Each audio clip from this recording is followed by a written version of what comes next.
ನೂರಾರು ಬೌದ್ಧಿಕ ಪ್ರಶ್ನೆಗಳಿಗೆ ಕಾವ್ಯಾತ್ಮಕ ಪದ್ಯದ ರೂಪದಲ್ಲಿ ಅವರು ಉತ್ತರಿಸುತ್ತಾರೆ. ಶತಾವಧಾನಿ ಡಾಕ್ಟರ್ ಆರ್ ಗಣೇಶ್, ಪದ್ಮಭೂಷಣ 2026. ಅವಧಾನ: ವೈವಿಧ್ಯಮಯ ಕಾವ್ಯಾತ್ಮಕ ಸವಾಲುಗಳಿಗೆ ಯಾವುದೇ ಸಾಧನಗಳ ಸಹಾಯವಿಲ್ಲದೆ ಬಹುಕಾರ್ಯಗಳನ್ನು ನಿರ್ವಹಿಸಿ ವಿಭಿನ್ನ ದಿಕ್ಕುಗಳಲ್ಲಿ ಯೋಚಿಸಿ ಕ್ಷಣ ಮಾತ್ರದಲ್ಲಿ ಪದ್ಯ ರೂಪದಲ್ಲಿ ಉತ್ತರಿಸುವ ಭಾರತದ ವಿಶಿಷ್ಟವಾದ ಒಂದು ಶಾಸ್ತ್ರೀಯ ಕಲೆ. ಇದು ಸಾಧಕನ ಸೃಜನಶೀಲತೆ ಮತ್ತು ಪಾಂಡಿತ್ಯವನ್ನು ಅತಿ ಉನ್ನತ ಮಟ್ಟದಲ್ಲಿ ಪರೀಕ್ಷಿಸುತ್ತದೆ. ಆಶುಕವಿತೆಯ ಮೊದಲನೇ ವಸ್ತು ಪ್ರಕೃತಿಯಲ್ಲಿ ಅವಧಾನ. ಬಹಳ ಒಳ್ಳೆಯ ವಸ್ತು. ಇದನ್ನ ನಾನು ಧೃತವಿಲಂಬಿತ ಛಂದಸ್ನಲ್ಲಿ ಹೇಳ್ತೀನಿ. ಪರಮ ಪೂರುಷನಾಗ್ಯವಧಾನಿ ಸುಂದರಿ ಸುಂದರಿ ರಮಾ ಸತಿ ಕೇಳಿರೆ ಪ್ರಶ್ನೆಯಂ ಸರಸೆಯಷ್ಟಕ ರೂಪದೆ ಲಕ್ಷ್ಮಿಯ ವಿರಚಿತಂ ಸುಕಲಾತ್ಮಕ ಕಾವ್ಯಮೇ.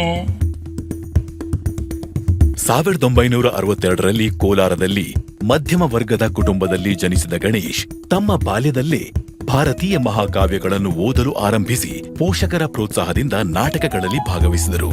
ಇದರಿಂದ ಬಾಲ್ಯದಲ್ಲೇ ಅವರ ಕುತೂಹಲ ಮತ್ತು ಕಲ್ಪನಾಶಕ್ತಿ ಅರಳಿ ಮುಂದೆ ಅಪಾರ ಪಾಂಡಿತ್ಯವನ್ನು ಗಳಿಸಿಕೊಂಡರು.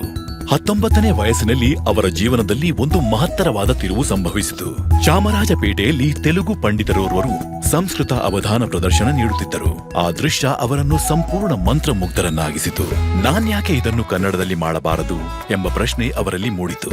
ಅದೇ ಕ್ಷಣದಲ್ಲಿ ಅವರ ಮನಸ್ಸಿನಲ್ಲೇ ಪದ್ಯಗಳು ರೂಪುಗೊಳ್ಳಲು ಆರಂಭಿಸಿದವು.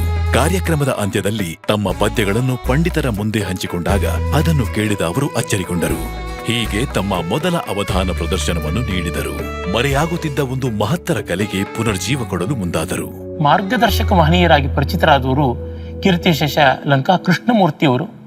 ಅವರಿಗೆ ಭಾರತೀಯ ಸಂಸ್ಕೃತಿಯನ್ನ, ಕಲೆಯನ್ನ, ಸಾಹಿತ್ಯವನ್ನ ಸಮರ್ಥವಾಗಿ ಜನಮಾನಸಕ್ಕೆ ಮುಟ್ಟಿಸೋದಕ್ಕೆ ಈ ಕಲೆ ತುಂಬಾ ಚೆನ್ನಾಗಿ ಒದಗಿ ಬರುತ್ತದೆ ಎನ್ನುವ ತಿಳುವಳಿಕೆ ಇತ್ತು. ಸ್ವತಃ ಸೇನೆಯಂತೆ ಅವರು ಕರ್ನಾಟಕದಾದ್ಯಂತ ಸಂಚರಿಸಿ ಜನರಲ್ಲಿ ಅರಿವು ಮೂಡಿಸಿ ಸಂಘಟಿಸಿ ರಾಜ್ಯಾದ್ಯಂತ ಅವಧಾನಗಳನ್ನು ಪ್ರದರ್ಶಿಸಿದರು. ರಾಜ್ಯದ ಏಕೈಕ ಶತಾವಧಾನಿಯಾಗಿ ಹೊರಹೊಮ್ಮಿದರು. ಅವಧಾನ ಕಲೆಯ ಬಗೆಗಿನ ಇವರ ಈ ಮಹತ್ ಕಾರ್ಯಕ್ಕಾಗಿ ಡಿ.ಲಿಟ್ ಇವರನ್ನರಸಿ ಬಂದಿತು. ರಂಗಭೂಮಿಯ ಕ್ಷೇತ್ರಗಳಲ್ಲಿಯೂ ಡಾಕ್ಟರ್ ಗಣೇಶ್ ಅವರು ಮಹತ್ವದ ಕೊಡುಗೆ ನೀಡಿದ್ದಾರೆ.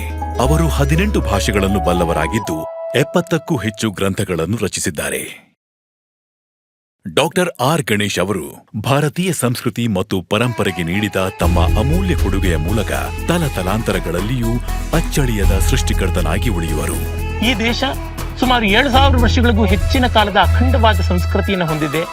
ಇದನ್ನು ನಾನು ಅರ್ಥ ಮಾಡಿಕೊಳ್ಳಕ್ಕಾಗಿದ್ದು ಈ ಸಾಹಿತ್ಯದ ಮೂಲಕ, ಈ ಕಲೆಯ ಮೂಲಕ, ಈ ಅದ್ಭುತವಾದ ಜೀವನ ಪದ್ಧತಿಯ ಮೂಲಕ. ಅದರಿಂದ ನನಗನ್ಸಿದ್ದೇನೆಂದರೆ, ನಮ್ಮ ದೇಶದ ಬಗ್ಗೆ ಎಲ್ಲರೂ ಅಭಿಮಾನ ಪಡಬೇಕು. ಆ ಅಭಿಮಾನ ವೃಥಾ ಅಭಿಮಾನ ಅಲ್ಲ, ಸಕಾರಣವಾದ ಅಭಿಮಾನ. ಶತಾವಧಾನಿ ಡಾಕ್ಟರ್ ಆರ್ ಗಣೇಶ್, ಪದ್ಮಭೂಷಣ 2026. ಕೋಟಿ ಕೋಟಿ ನಮಸ್ಕಾರ.